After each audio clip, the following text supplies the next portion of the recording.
Waraka wa Paulo kwa Filemoni. Paulo, mfungwa wa Kristo Yesu, na Timotheo aliye ndugu yetu, kwa Filemoni mpendwa wetu, mtenda kazi pamoja nasi, na kwa Afia ndugu yetu, na kwa Akipo askari mwenzetu, na kwa kanisa lililo katika nyumba yako. Neema na iwe kwenu na amani zitokazo kwa Mungu Baba yetu na kwa Bwana Yesu Kristo.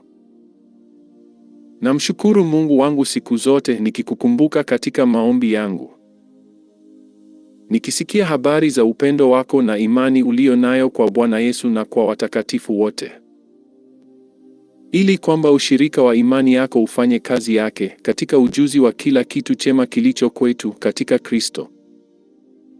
Maana nalikuwa na furaha nyingi na faraja kwa sababu ya upendo wako, kwa kuwa mioyo ya watakatifu imeburudishwa nawe, ndugu yangu.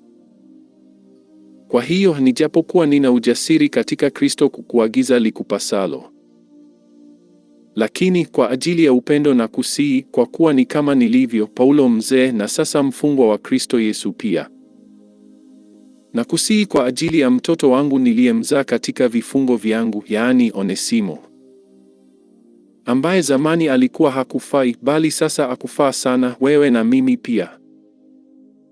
Niliyemtuma kwako yeye mwenyewe, maana ni moyo wangu hasa, ambaye mimi nalitaka akae kwangu, apate kunitumikia badala yako katika vifungo vya Injili. Lakini sikutaka kutenda neno lolote isipokuwa kwa shauri lako, ili kwamba wema wako usiwe kama kwa lazima, bali kwa hiari. Maana labda ndiyo sababu alitengwa nawe kwa muda, ili uwe naye tena milele.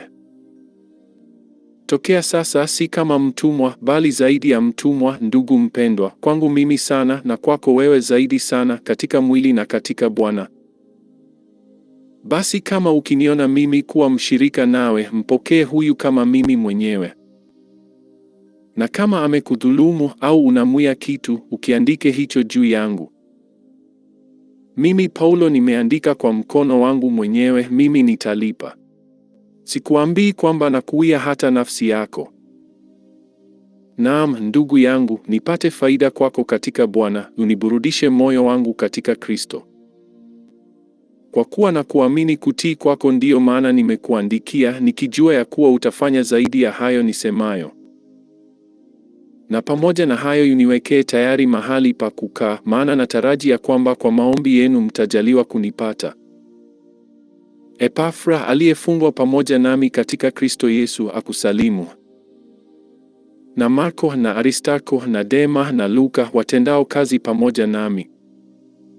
Neema ya Bwana Yesu Kristo na iwe pamoja na roho zenu.